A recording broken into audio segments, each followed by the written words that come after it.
പൂച്ച ഐസ്ക്രീം കഴിക്കുന്നത് കണ്ടോ? പൂച്ച ഐസ്ക്രീമാണ് കഴിക്കുന്നത് കണ്ടോ? എല്ലാവരും കണ്ടോ? ആകാംക്ഷയോടെയാണ് കഴിക്കുന്നത് കൈസ്. അതാ അതിൻ്റെ ഉമ്മയാണ് കഴിക്കുന്ന.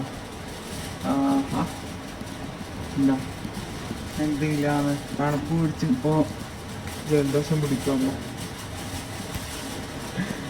അല്ലാ കുഞ്ഞു മോളും നല്ല ഉഷാറിൽ ഐസ്ക്രീം കഴിക്കാൻ. സ്പീഡ് കണ്ടോ? നിങ്ങളുടെ വീട്ടിലും ഇങ്ങനെ തന്നെയാ പൂച്ച ഐസ്ക്രീം എല്ലാം കഴിക്കല്? കണ്ട എന്താ രസം, നല്ല രസം. കുറച്ചങ്ങോട്ട് മാറും, ഞാനും കൂടി കഴിക്കട്ടെ. ഇതാ അടുത്ത പ്ലേറ്റ്, ഇതാ അടുത്ത പ്ലേറ്റ്. നല്ല ഉഷാറിൽ കഴിക്കുന്നുണ്ട്, നല്ല ഇതിൽ കഴിക്കുന്നുണ്ടൊക്കെ. എന്താ ഇത് നല്ല വാനില ഐസ്ക്രീമാണ് പൂച്ച കുടിക്കുന്നത്. ഇതേപോലെ തന്നെ പൂച്ചൻ്റെ ചുരുക്ക ഉണ്ടാ.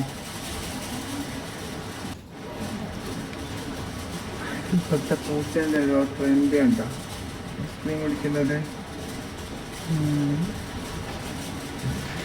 പൂച്ചക്കല്ല ഐസ്ക്രീമിന്റെ പ്രതികൂലല്ല. എൻ്റെ മക്കൾക്ക് കുടിക്കാനില്ല. തമാശ പറഞ്ഞാണ് ഗൈസ്. എൻ്റെ ചാനൽ എല്ലാവരും സപ്പോർട്ട് ചെയ്യുക, സബ്സ്ക്രൈബ് ചെയ്യുക. നിങ്ങളെല്ലാവരും കൂട്ടുണ്ടെങ്കിൽ എന്നും തന്നെ മുന്നോട്ട് പോകാൻ പറ്റും. നമ്മളെ വീട്ടിലത്തെ പൂച്ചയാണ്, രണ്ട് പൂച്ചയാണ്, നച്ചും ഒരു കുട്ടിയും. പിന്നെ 3 അപ്പോൾ 2 കുട്ടികളെ വേറെ കൊടുത്ത്. അപ്പോൾ ഇനി ഉള്ളൂ. ഇതിൻ്റെ ഒന്നും 3 പ്രസവിച്ച് നമുക്ക് ഇതുവരെ കിട്ടിയിട്ടില്ല. ഒരു ഫസ്റ്റ് ദിവസത്തിൽ മൂന്ന് കുട്ടികളും വെച്ച് കഴിഞ്ഞ് പിന്നെ പ്രസവിച്ചിട്ട് പിന്നെ കിട്ടിയത് പിന്നെ 4 വെച്ചുകൊണ്ട് നമുക്ക് കിട്ടിയത് ഈ ഒരു നല്ല സുന്ദരം കുട്ടിനെയാണുള്ളത്. അൽഹംദുലില്ലാ. വേറെ നല്ല ഐസ്ക്രീം വരുന്നത് അതിൻ്റെ ഐസ്ക്രീം കൂട്ടിട്ട് ഐസ്ക്രീം തീർന്നിട്ടാണ് കളിക്കുന്നത്. അതിന് മതിയായിട്ടില്ല, വെറുതെ തണുപ്പ് പിടിക്കുന്നത്. വെള്ളം കൊടുത്തപ്പോൾ പാവം മിണ്ടാപ്രാണികൾ സംസാരിക്കൂല എന്ന് പറഞ്ഞതല്ലേ, അവർക്ക് എത്രമാത്രം ദാഹമുണ്ട്, എത്രമാത്രം. നമ്മൾ ഇവിടെ ഇല്ലേനും നമ്മൾ ടൗണിൽ പോയി അപ്പോൾ നേടുമ്പോൾ ഇങ്ങനെ ഐസ്ക്രീം മക്കൾക്കും ആയാലും പൂച്ചക്കും കൊടുത്ത്. അപ്പോൾ എന്തത് വെള്ളം വെച്ച് കൊടുത്തൊന്ന് കുടിക്കുന്ന ഇതാണ്.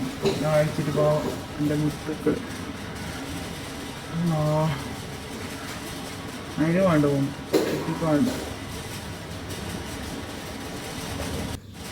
പൂച്ചകളുണ്ടെങ്കിൽ നമുക്കൊരു ടൈം പാസ്സാണ്. കാണാനോ ഇതാക്കാനോ എന്നൊരു ഇതാക്കാനും കളിക്കാനുള്ളൊരു ഇതാണ്.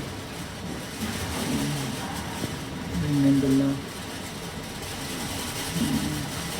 കുടിച്ചു വന്നിട്ടൊക്കെ